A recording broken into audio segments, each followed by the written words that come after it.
नमस्कार दोस्तों, उषा की आवाज़ चैनल में आप सभी का स्वागत है। हमारी आज की कहानी है पाप का प्रायश्चित। अरे बिटिया, जल्दी से मेरा टिफिन दे दो, मुझे समय से कंपनी पहुंचना है। राधे लाल जी ने अपनी बेटी मयूरी को आवाज़ लगाते हुए कहा। मयूरी अपनी किताबें लिए हुए अपने कमरे से बाहर आकर बोली, पिताजी अभी लाती हूँ, मुझे भी कॉलेज जाने के लिए देर हो रही है। राधे लाल जी कहने लगे, बिटिया कितनी मेहनत करती है तू। जब से तेरी माँ गुजर गई है तूने घर भी संभाला और मुझे भी संभाला, इसके साथ ही अपनी पढ़ाई भी देख रही है। बस मैं ही तेरा ध्यान नहीं रख पाता हूँ। मयूरी कहने लगी, पापा आप तो मेरी दुनिया हैं, माँ के जाने के बाद मेरे सब कुछ आप ही तो हैं। फिर आप ऐसी बातें क्यों करते हो? चलो जाओ, मैं आपसे बात नहीं करती। यह सुनकर राधे लाल जी हंसते हुए बोले, अरे मेरी बिटिया रूठ गई, चलो मैं कान पकड़कर माफ़ी मांगता हूँ। पिता को ऐसे देखकर मयूरी खिलखिलाकर हंस पड़ी और उसके पिता भी उसकी हंसी में शामिल हो गए। थोड़ी देर बाद दोनों बाप बेटी घर से निकल गए। राधे लाल जी अपनी कंपनी चले गए और मयूरी अपने कॉलेज चली गई। पिछले कई सालों से वह लोग घर में अकेले रहते थे।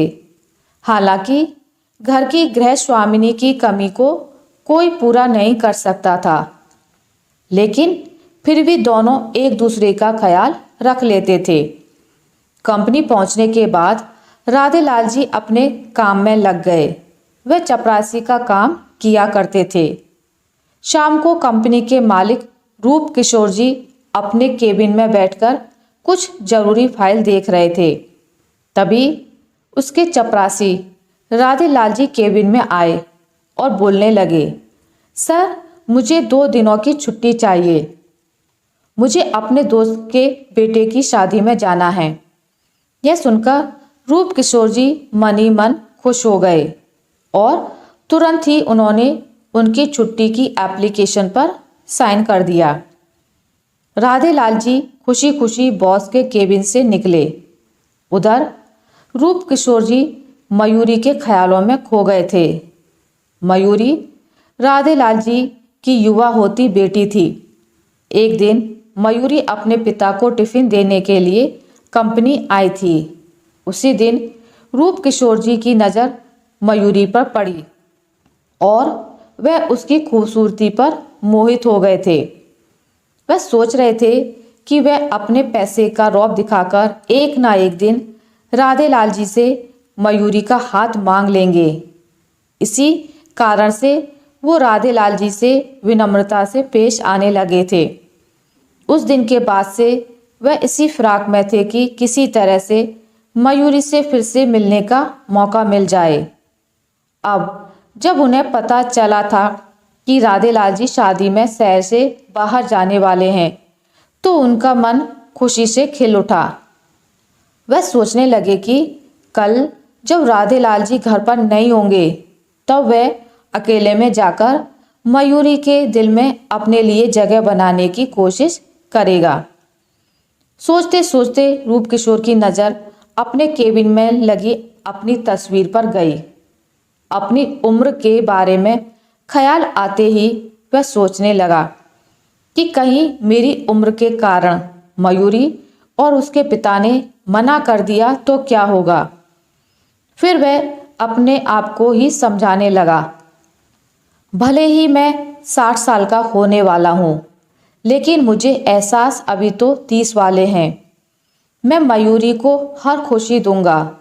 मेरे पास ऐशो आराम की कोई कमी नहीं है। मैं इस कंपनी का मालिक हूँ, तो भला मयूरी और उसके पिता को क्या ऐतराज होगा। वह मन ही मन ख्याली पुलाव बनाने लगा। अगले दिन शाम को ऑफिस की छुट्टी होने के बाद बन संवरकर मयूरी के घर जाने के लिए निकल पड़ा। रास्ते में उसने मयूरी के लिए कुछ फल खरीदे।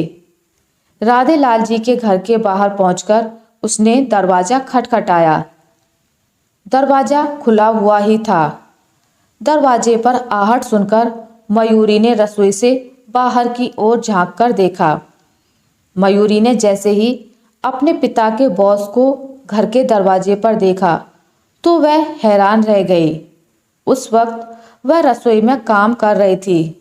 वह जल्दी से अपने हाथ धोकर दरवाजे पर आई तो अपने पिता के बॉस को देखकर घबरा गई। वह शक पकाते हुए बोली, क्या हुआ सर, आप यहाँ कैसे? उसे घबराते हुए देखकर रूप किशोर जी कहने लगे, मयूरी, तुम मुझे देखकर इतना घबरा क्यों रही हो? मैं तुम्हें खा नहीं जाऊंगा। यह सुनकर मयूरी बोली, जी मतलब? रूप किशोर जी मुस्कुराते हुए बोले, तुम मुझे दरवाजे पर ही खड़ा रखोगी या अंदर भी बुलाओगी? तो मयूरी बोली, सॉरी सर, आइए अंदर आइए। रूप किशोर जी अंदर हॉल में सोफे पर बैठ गए। मयूरी ने कांपती हुई आवाज में पूछा, मैं आपके लिए चाय लाऊं या ठंडा? रूप किशोर हंसते हुए कहने लगा, नहीं, मुझे कुछ नहीं चाहिए। लेकिन मयूरी ने कहा कि घर आए मेहमान को मैं ऐसे कैसे कुछ नहीं दूंगी। वैसे आज बाहर बहुत गर्मी है, मैं अभी आपके लिए जूस बनाकर ले आती हूँ। इतना बड़ा आदमी घर आया था जिसकी वजह से मयूरी के हाथ थोड़ा कांप रहे थे। तभी मयूरी के पड़ोस में रहने वाली उसकी सहेली का उसके घर में दनदनाती हुई घुस आई। वह घर में घुसते ही चिल्लाई, अरे मयूरी, तुझसे बहुत जरूरी काम है। लेकिन अंदर पहुंचते पहुंचते वह ठिठक गई। सोफे पर सूट बूट में बैठे हुए व्यक्ति को देखकर वह खामोश हो गई। तभी मयूरी ने रसोई से झांक कर कहा, पायल, मैं यहाँ हूँ। पायल लपकते हुए रसोई में पहुंची और फुसफुसाते हुए बोली, अरे यार, तेरे घर तो बहुत बड़े आदमी आए हैं, कौन है यह? मयूरी कहने लगी कि मेरे पापा के बॉस हैं। पायल बोली, लेकिन तेरे पापा तो शादी में गए हैं ना, फिर ये यहाँ कैसे? मयूरी कहने लगी, अब मुझे क्या पता, वह सब छोड़, तू तो हर जगह जासूसी करने लगती है। बता, तुझे मुझसे कुछ जरूरी काम था ना? पायल कहने लगी, हाँ यार, वह कल एग्ज़ाम है ना, तो मुझे कुछ नोट्स चाहिए। मैं अभी थोड़ी देर में फ़ोटोकॉपी कराकर वापस कर दूंगी। मयूरी कहने लगी, अच्छा रुक, मैं तुझे नोट्स देती हूँ, चल मेरे कमरे में। फिर अपनी सहेली का हाथ पकड़कर वह उसे कमरे में ले गई। सोफे पर बैठा हुआ रूप किशोर सब कुछ देख रहा था। थोड़ी देर बाद पायल मुस्कुराते हुए वहाँ से चली गई। मयूरी जल्दी से रसोई में से जूस लाने चली गई। वह जल्दी से एक गिलास जूस लेकर आ गई। रूप किशोर जूस का गिलास उठाते हुए मयूरी से उसकी पढ़ाई लिखाई के बारे में बातें करने लगा। मयूरी धीरे धीरे जवाब देती जा रही थी, लेकिन उसे यह समझ में नहीं आ रहा था कि आखिर उसके बॉस को ऐसे अचानक घर आने की जरूरत क्यों महसूस हुई। तभी रूप किशोर ने कहा, मयूरी, मैं इधर से गुजर रहा था तो सोचा तुमसे मिलता चलूं। तुम्हारे पिता तुम्हारी बहुत तारीफ करते हैं। मैं तुम्हारे लिए थोड़े फल और चॉकलेट लेकर आया हूँ। मैं तुमसे पहली बार मिलने आ रहा था तो ऐसे खाली हाथ तो नहीं आ सकता था ना? यह सुनकर मयूरी हौले से मुस्कुरा उठी। अब वह रूप किशोर के साथ थोड़ी सहज हो गई थी। वह पूछ बैठी, सर, आपके परिवार में कौन कौन है? यह सवाल सुनकर एक पल को रूप किशोर सक पका गया, लेकिन फिर उसने सोचा कि झूठ बोलने से क्या फायदा, कल को मयूरी को सब कुछ पता चल ही जाएगा। इसलिए उसने कहा, मेरी पत्नी मेरे साथ नहीं रहती, वह मुझसे तलाक लेकर चली गई है। मेरे साथ मेरा 23 वर्षीय बेटा और 20 वर्षीय बेटी रहती है। मेरी बेटी भी कॉलेज में पढ़ाई कर रही है।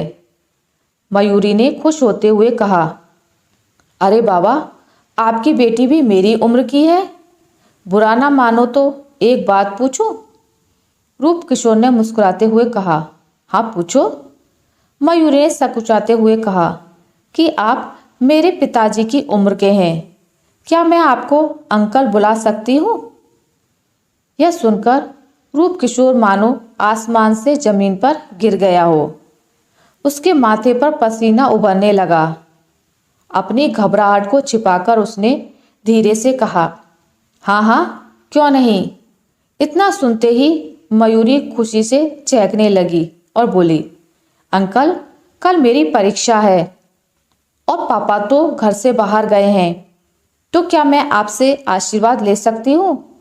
इतना कहकर उसने रूप किशोर के पांव छुए। उसी पल रूप किशोर की आंखों से आंसू निकल आए। उसने चुपके से अपने आंसू पोंछ लिए ताकि मयूरी की नज़र उन आंसुओं पर ना पड़ सके। उसने कांपते हाथों से मयूरी को आशीर्वाद दिया। मयूरी ने मुस्कुराते हुए कहा कि किसी भी अच्छे काम पर जाने से पहले अगर बड़े बुजुर्गों का आशीर्वाद मिल जाए तो आधा काम पहले ही बन जाता है। अच्छा हुआ अंकल जो आप मुझसे मिलने के लिए आ गए। कल की परीक्षा के लिए मेरा मन तो बड़ा घबरा था, अब मुझे बहुत हल्का महसूस हो रहा है। रूप किशोर मयूरी से नजरें मिलाने की हालत में नहीं था। उसने थोड़ी बहुत बातचीत की और वहां से निकल आया।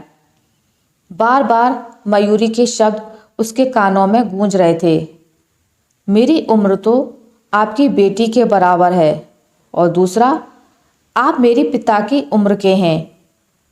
कार में बैठकर उसने राहत की सांस ली। आज मयूरी की बातों से उसके सारे गंदे विचार हवा में विलीन हो गए थे। अब वह सोच रहा था कि वह अपनी बेटी की उम्र की लड़की के बारे में ऐसे विचार रखकर कितना बड़ा पाप करने जा रहा था। लेकिन समय रहते ही उसकी आंखें खुल चुकी थी।